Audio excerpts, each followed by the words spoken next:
Hola, ¿cómo están, chicos? ¿Todos bien? Bueno, Hola. traten Hola, de, bien, todo bien. en la medida que puedan, traten de tener los códigos a mano, así podemos ir interactuando en la clase. Vamos a ver dos temas hoy. Buen día, Vamos, profesora. ¿qué tal? ¿Cómo están? La Bien. continuación de la unidad 8, ¿sí? Ahí trata dos figuras, la acción subrogatoria y la acción directa. Lo primero que vamos a decir antes de analizar cada una de estas figuras es que estamos en el ámbito de las medidas conservatorias o de acción que tiene el acreedor para justamente activar el cobro de su interés o aquello a lo que se ha obligado el deudor. Entonces, dicho esto, son dos figuras que van a tener una característica similar en la acción subrogatoria y la acción directa implican la inactividad del deudor frente a la posibilidad de cobrar deudas propias, ¿sí? Entonces, esa inactividad del deudor le da la posibilidad al acreedor a través de estas dos herramientas, acción subrogatoria y acción directa, para que pueda accionar de manera distinta, porque las figuras son distintas, pero le da una herramienta para poder accionar y de esa manera concretar o hacer efectivo su propio crédito. En la acción subrogatoria vamos a tener a mano los artículos del 739 al 742 y la acción directa cerquita del 736 al 738. Vamos a compartir un Power y ustedes me dicen si se puede ver. Ahora les digo.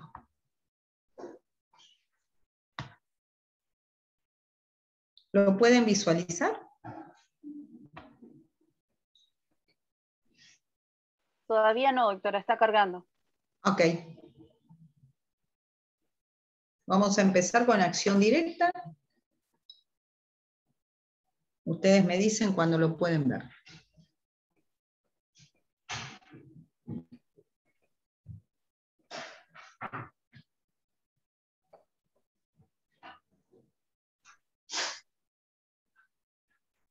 Ahí está, ahí cargó.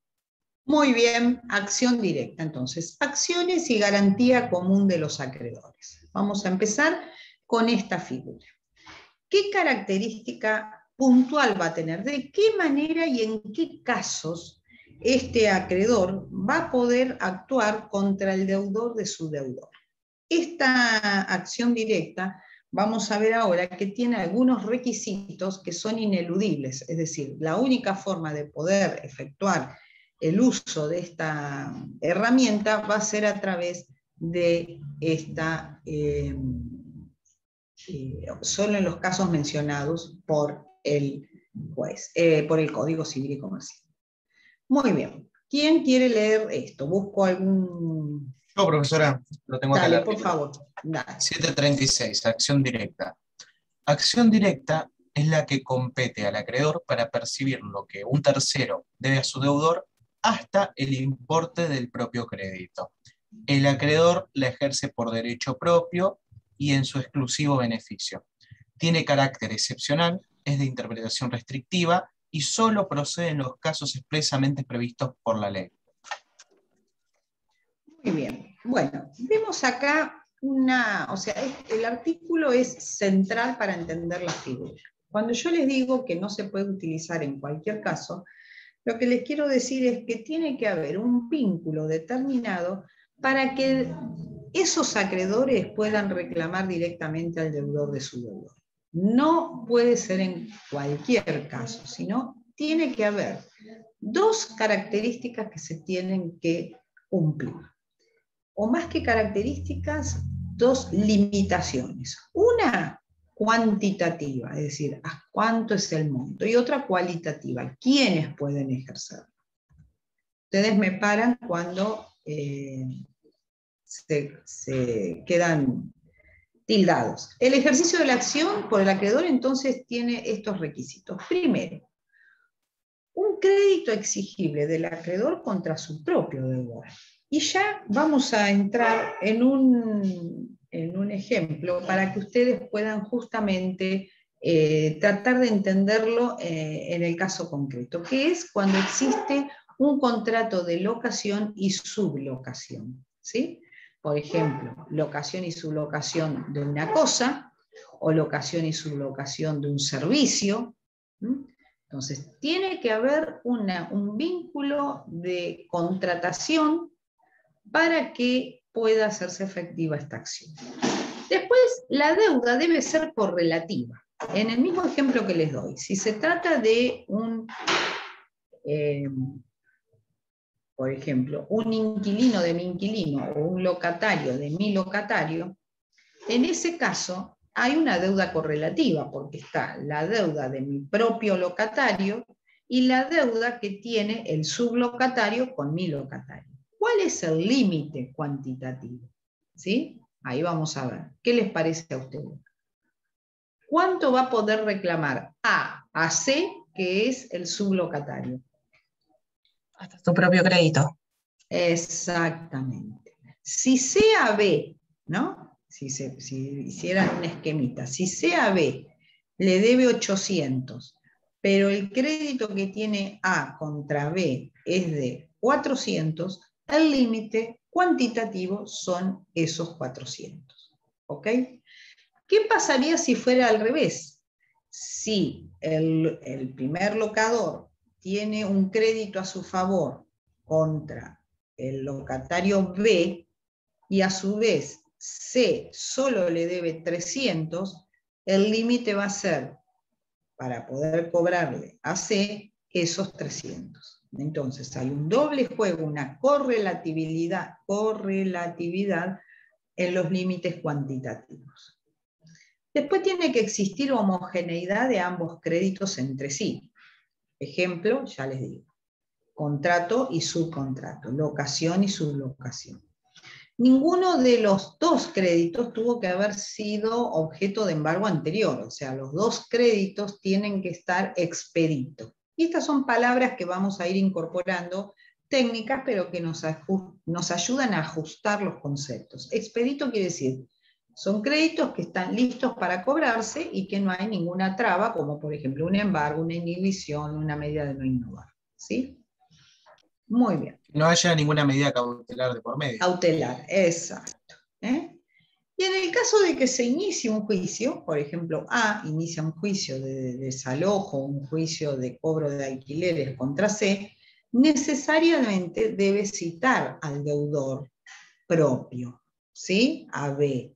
Eso no quiere decir que no pueda continuar hasta el final contra C, pero debe ser citado. Ojo, esto lo anotan, acción directa, que el acreedor debe citar a su deudor más allá de que vaya contra el deudor de su deudor. Porque esta es una diferencia importante en los resultados. Bien, el nexo con el tercero tiene que ser mediato, es decir, está ligado, pero en el medio tiene justamente el eslabón que vendría a cumplir el locatario. Muy bien. ¿Qué efectos tiene una vez que se inicia el juicio de acción directa? Por ejemplo, voy a insistir, un juicio de cobro de alquileres. Una vez que se le notifica, ¿sí?, al C, en este caso al sublocatario, ese crédito automáticamente ya tiene el carácter de embargo a favor del demandante. Porque si no, ¿qué sentido tendría esta figura? Entonces, el beneficio para el justamente acreedor es que una vez que lo inicia, va a tener resguardado ese crédito a su favor. Bueno, acá para reforzar, después este Power se los envío, entonces las limitaciones cuantitativas solo puede prosperar hasta el monto del menor de las dos, y cualitativa, perdón, acá está mal puesto, y yo lo puse mal, acá lo tenemos que corregir. Esta es cualitativa, perdón, me hacen acordar después, acá es cualitativa, solo prospera hasta el monto de la menor de las dos obligaciones. Y cuantitativa, debe existir una correlatividad entre el deudor y el deudor de mi deudor. ¿Qué pasaría en las obligaciones de hacer? ¿Qué ocurre? La acción procede no solo con respecto a obligaciones de dar sumas de dinero, sino también frente a obligaciones de hacer. Cuando, por ejemplo, hay una alocación de obra, ¿sí? Entonces, el sublocatario que tiene que ejecutar una obra, el acreedor podría ir directamente contra el sublocatario, que le debía ese trabajo de pintura a su deudor, ¿sí? El reclamo que pudiera efectuar el sublocatario de un inmueble contra el locador principal a fin que cumpla con una reparación también puede ser, es decir, sube y baja la responsabilidad. ¿Se entiende? El sublocatario, C, tiene un deterioro importante el inmueble que está alquilando. Puede ir contra quien le subalquiló o directamente contra el titular inicial.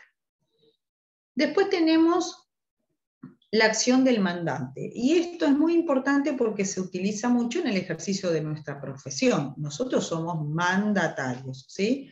Entonces, cuando ejercemos la profesión, terminamos la tarea profesional y regulan honorarios, nosotros podríamos ir contra el deudor de nuestro cliente, ¿sí? Vamos a suponer que ganamos el proceso y nuestro cliente va a recibir una indemnización y nosotros como abogados no percibimos.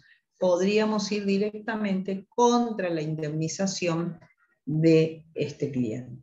¿Se va entendiendo? ¿Quién puede leer el 1327?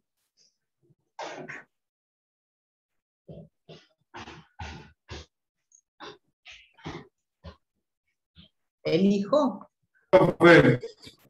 Dale. Justo estaba copiando, por eso no lo tenemos. Sí, estaba tranquilo. Sustitución del mandato. El mandatario puede sustituir en otra persona la ejecución del mandato y es responsable de la elección del sustituto, excepto cuando lo haga por indicación del mandante. En caso de sustitución, el mandante tiene la acción directa contra el sustituto prevista en los artículos 7, 36 y concordantes, pero no está obligado a pagarle retribución si la sustitución no era necesaria. El mandatario responde directamente por la actuación del sustituto cuando no fue autorizado a sustituir o cuando la sustitución era innecesaria para la ejecución del mandato. Esto es una responsabilidad también grande cuando que ocurre muchas veces que un letrado, una letrada toma un caso y en el ejercicio o en el transcurso del procedimiento o del proceso designa a otro profesional. Si no era necesario, él va a ser responsable frente a este profesional. Es decir, el profesional va a poder ir contra el mandante, contra quien, o sea, a favor de quien se está haciendo el proceso, siempre y cuando se pudiera demostrar que la sustitución redundó en un beneficio en esa representación. Bien. ¿Quién lee el 737, por favor? Yo, profesora. ¿Quiere que lo lea? Por favor. Requisito de ejercicio. El ejercicio de la acción directa por el acreedor requiere el cumplimiento de los siguientes requisitos. A. Un crédito exigible del acreedor contra su propio deudor. B. Una deuda correlativa exigible del tercero demandado a favor del deudor. C. Homogeneidad de ambos créditos entre sí. D. Ninguno de los dos créditos debe haber sido objeto de embargo anterior a la promoción de la acción directa. Y E. Citado del deudor a juicio. Bien, este sería entonces el D, el punto D. No tiene que estar embargado. Bien, ¿qué pasa si se registra un embargo sobre alguno de los créditos? Sea el de A contra B, o de este último contra C, con posterioridad a la acción directa, pero con anterioridad a la demanda. Porque no es todo simultáneo, ¿sí? Bueno, a ver cuál sería la solución. ¿Quién quiere leer este cuadro? ¿Entienden, no? El supuesto. Sí, que se promulgó una acción directa, pero después de esa acción directa se promulgó una acción cautelar. Una medida. Claro, lo que quiere decir es que la cautelar, el embargo, se activa inmediatamente de que está notificado el deudor. Pero ¿qué ocurre en el tiempo que va entre que se inicia el proceso y se notifica? Esas dos acciones no son simultáneas. Entonces, ¿qué pasaría ahí? ¿Quién lee este cuadro? Yo lo leo, profe, si quiere. Dale. Si se registrara un embargo sobre alguno de los créditos, sea el de A contra B como el de su último contra C, con posterioridad a la promoción de la acción directa, pero con anterioridad a la notificación de la demanda, aquella se tornaría improcedente y el acreedor A debería redirigir su reclamo únicamente contra su deudor, es decir, contra B. O sea, resumiendo, sonó. Ya está. Si había un embargo que le ganó de mano antes de la notificación, tendrá que ir contra su propio deudor y no contra el deudor de su deudor. Bueno, acá tienen en estos artículos, se los dejo un momentito, algunos ejemplos de subcontratos, locación y sublocación, cuáles son los subcontratos, puede haber hasta subcontratos de consumo, de servicios, etc. Así.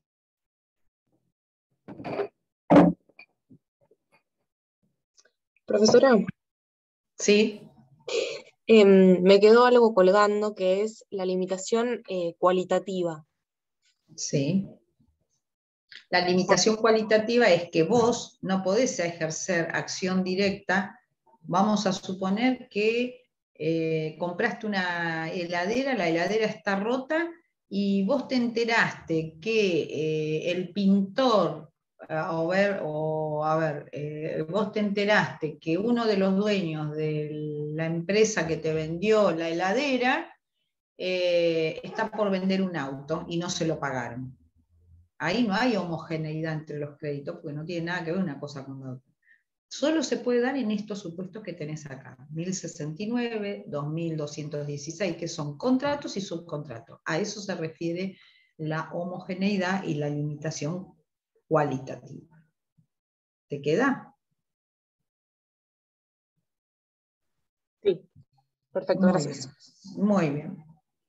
Bueno, esto ya lo vimos, lo del mandato. Locación de obra, ¿sí? ¿Quién lee estos dos? Para dar uno de los ejemplos.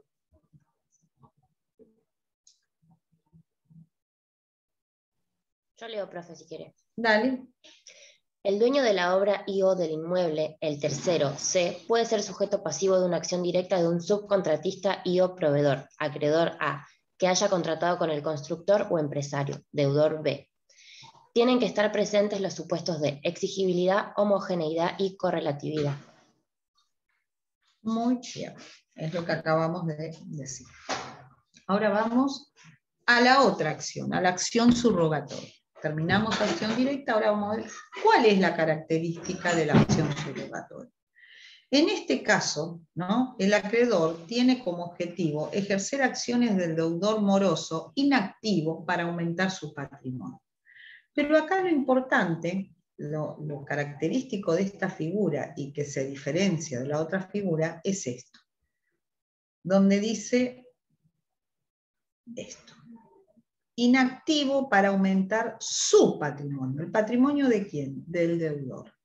En la acción directa, lo que cobrara ese acreedor que inició la acción entra directamente a su patrimonio. En cambio, en la acción subrogatoria, solo va a entrar al patrimonio de su deudor, no va a entrar al patrimonio del acreedor que está iniciando o que inició ese reclamo.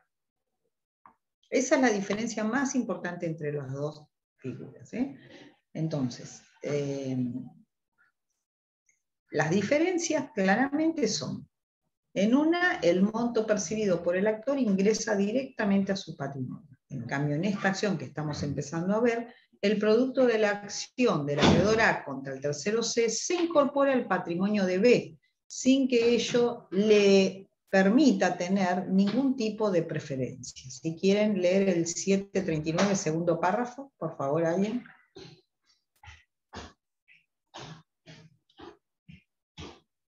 Ahí voy yo. 739, el segundo párrafo. Dale. El acreedor no goza de preferencia alguna sobre los bienes obtenidos por ese medio. Muy bien. Entonces, ¿cuáles son los 3 requisitos que sí o sí tienen que existir para que se active la acción subrogatoria? A, el deudor de B. B, el deudor inactivo. Y C, el acreedor de B. Son 3 figuras, 3 sujetos, 3 partes. ¿Sí? Ahora, ¿tiene que haber homogeneidad entre estos 3 créditos? No. No. Ahí ya es distinto. Se entera el acreedor de B que B tiene un crédito para cobrar y no hace nada contra el deudor A. Muy bien. Este acreedor, el número C, puede iniciar la acción directamente contra el deudor A, pero lo que obtenga como producido de esa acción va a entrar al patrimonio de B, es decir, del deudor inactivo. A ver, ¿quién puede leer esta definición que ahí claramente marca todas las características? Yo leo, profe. Dale, por favor. El acreedor de un crédito cierto, exigible o no, puede ejercer judicialmente los derechos patrimoniales de su deudor, si éste es remiso en hacerlo y esa omisión afecta el cobro de su acreencia. El acreedor no goza de preferencia alguna sobre los bienes obtenidos por ese medio. Muy bien. No obtiene preferencia alguna. O sea, va a acrecentar el patrimonio. Usted me va a decir, entonces, ¿qué sentido tiene esta figura? Bueno, él va a conocer con anterioridad al resto de los acreedores ese nuevo aumento de patrimonio y ahí podrá ejercer sus acciones inmediatamente para o embargarlo o inhibirlo, etc. ¿Tiene que ser citado el deudor? Sí, al igual que la acción directa, tiene que ser citado el deudor inactivo para que tome intervención en el juicio respectivo. Y no solo se lo cita, sino que además puede continuar con el proceso. ¿Cualquier tipo de acción podría iniciar un acreedor contra su deudor inactivo? No. Hay derechos que por su naturaleza solo pueden ser ejercidos por su titular, por ejemplo, el derecho a la identidad, ¿sí? O los derechos y acciones sustraídos de la garantía colectiva de los acreedores, por ejemplo, un bien de familia, o las meras facultades, por ejemplo, un escultor no se lo puede obligar a hacer una escultura cuando eso es una emanación de su propio don, de su propio quehacer. Entonces, no puedo exigir un contrato, por ejemplo, sí, de pintura, pero una obra artística que debe ser consentida por el artista no quedaría incluida. ¿Qué pasa con las obligaciones de hacer? En este caso, hay que ver qué tipo de obligaciones son. No habría ninguna, digamos, ningún problema, ningún óbice para decir que las obligaciones de hacer no podrían entrar en estas acciones. Pero, vuelvo a insistir, acá lo que hay que hacer un análisis, que para que esa opción sea válida y eficaz, habría que analizar de qué caso se trata. Por lo tanto, volvemos a usar esa expresión del derecho romano que dice que el análisis hay que hacerlo in concreto, para ver que si esa acción corresponde a la esfera íntima del deudor o es una acción de un servicio que podría realizar tranquilamente. Bueno, esta es la última placa. Esto les diría que no son muchos artículos, por ahí este Power les sirve de guía porque tendrían que hacer yo, si lo tuviera que estudiar de nuevo, agarraría y en un cuadro pondría una figura, la otra figura, cuáles son las similitudes y cuáles son las diferencias. Así que ahora se lo voy a enviar al doctor Blum para que se lo suba al campus. ¿Alguna otra pregunta?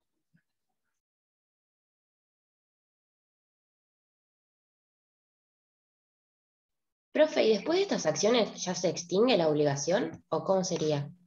No, está buena la pregunta. Si alcanzó para cubrir el crédito, sí. Si no alcanzó, después seguirá con otros bienes. Bien, ok.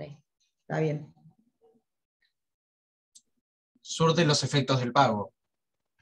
Exactamente. Y como no está obligado el acreedor a recibir un pago parcial, el pago tiene que ser íntegro. Íntegro.